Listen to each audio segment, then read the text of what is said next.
بسم اللہ الرحمن الرحیم۔ السلام علیکم ناظرین۔ اللہ تعالیٰ کون سے 3 گھروں سے سب سے زیادہ نفرت کرتا ہے؟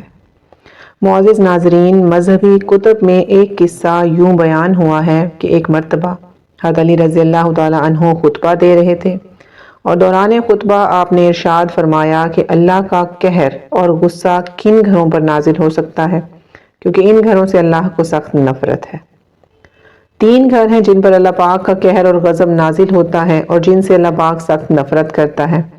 حضرت علی رضی اللہ تعالیٰ عنہ نے فرمایا کہ یاد رکھو، پہلا گھر ایسا گھر ہے جس میں عورت کی آواز مرد کی آواز سے اونچی ہو جائے، یعنی جس گھر میں مرد کی نسبت عورت احکام صادر کرے، یا یوں کہہ لیا جائے کہ جس گھر میں عورت کی حکمرانی ہو، تو ایسے گھر اللہ تعالیٰ ایسے گھر سے سخت نفرت کرتا ہے۔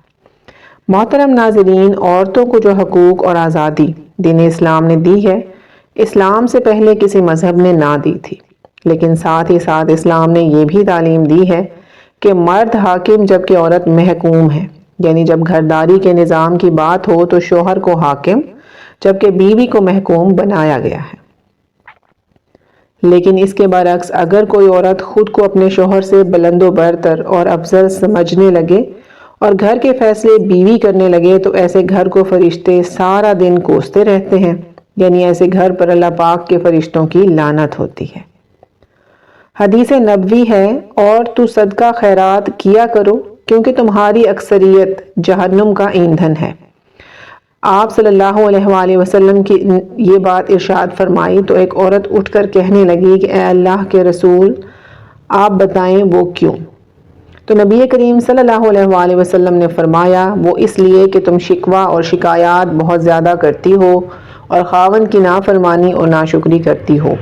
اس لیے ہماری ماں بہنوں کو چاہیے کہ اس بات کا خیال رکھیں اور اپنے گھر کو اللہ پاک کے غضب اور فرشتوں کی لعنت سے بچائیں۔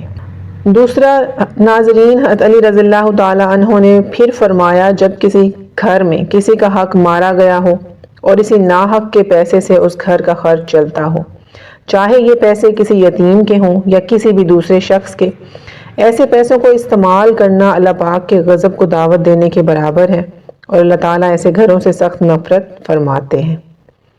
کسی دوسرے کا مال دھوکے سے کھانا ناجائز اور حرام ہے، شریعت میں ایسا کرنے سے منع فرمایا ہے۔ بے شمار آیات اور احادیث اس بات پر دلالت کرتی ہیں۔ قرآن مجید میں اللہ تعالیٰ نے فرمایا ہے، اے ایمان والو، تم ایک دوسرے کا مال آپس میں ناحق طریقے سے نہ کھاؤ، سوائے اس کے کہ تمہاری باہمی رضامندی سے کوئی تجارت ہو۔ ناظرین، آیت کی روشنی میں یہ پتہ چلا کہ ایک دوسرے کے مال کو دھوکے، فراڈ اور غلط طریقے سے کھانا حرام ہے، اس لیے چاہیے کہ کسی کا حق نہ مارا جائے۔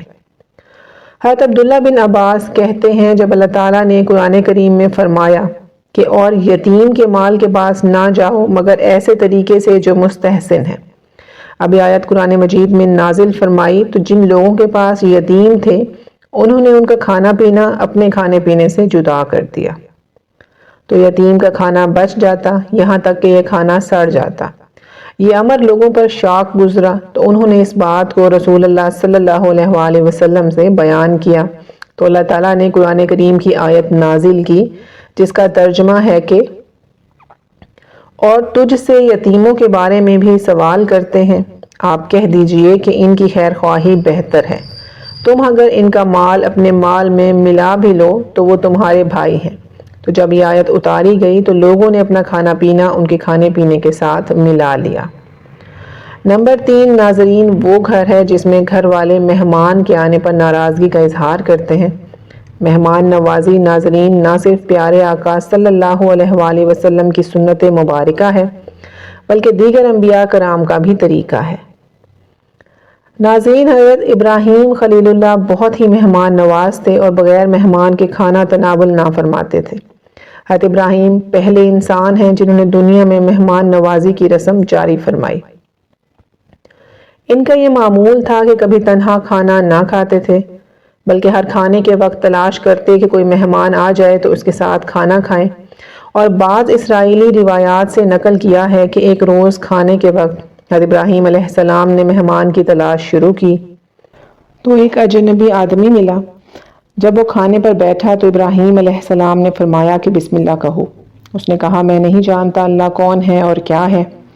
حضرت ابراہیم علیہ السلام نے اس کو دسترخوان سے اٹھا دیا۔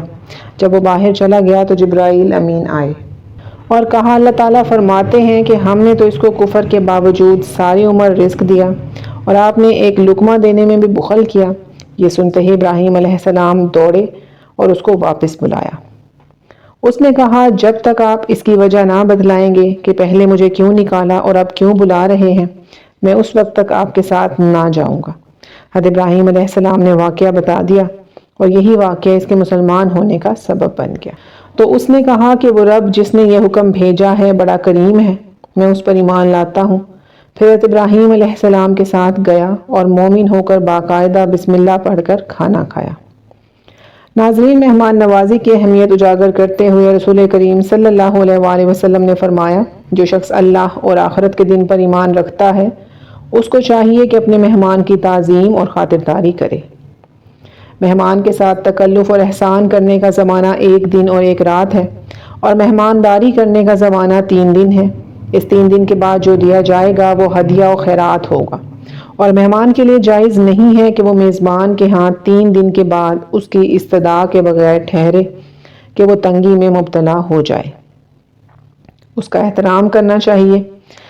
اس لیے چاہیے کہ بنیادی اسلامی تعلیمات سیکھی جائیں، قرآن مجید کو ترجمے کے ساتھ پڑھا جائے اور احادیث نبوی اور سیرت نبوی کی کتابوں کا مطالعہ کیا جائے تاکہ ہمیں پتہ ہو کہ کن کاموں سے اللہ تعالیٰ راضی ہوتا ہے اور کن کاموں سے اللہ پاک ناراض ہوتا ہے۔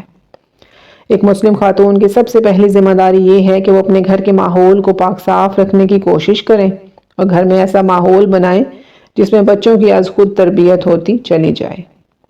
ہمارے ہاں اکثر یہ ہوتا ہے کہ بچے کو جس بات کی تلقین کی جاتی ہے اسے اپنے ماحول میں عملی طور پر نہیں ملتی، جس کی وجہ سے وہ کنفیوژن کا شکار ہو جاتا ہے اور الجھن میں پڑ جاتا ہے اور پریشان ہو جاتا ہے۔ اگرچہ وہ اس کا اظہار نہیں کر پاتا لیکن یہ الجھن اور کنفیوژن رفتہ رفتہ اس کے ذہن اور فکر میں رچ بس جاتی ہے۔ بچوں کی تعلیم و تربیت، ان کی اخلاقی نشو و نما اور ان کی ذہنی اور فکری اصلاح کے لیے گھر کے ماحول کو اس کے مطابق بنانا ماں اور باپ دونوں کی اور خاص طور پر عورت کی ذمہ داری ہے، کیونکہ گھر کی 4 دیواری کے اندر عملی طور پر اس کی حکمرانی ہوتی ہے۔ اللہ سے دعا ہے کہ ہمیں صحیح طریقے سے دین اسلام کو سمجھنے اور اس پر عمل کرنے کی توفیق عطا فرمائے۔ آمین یا رب العالمین۔ اللہ حافظ۔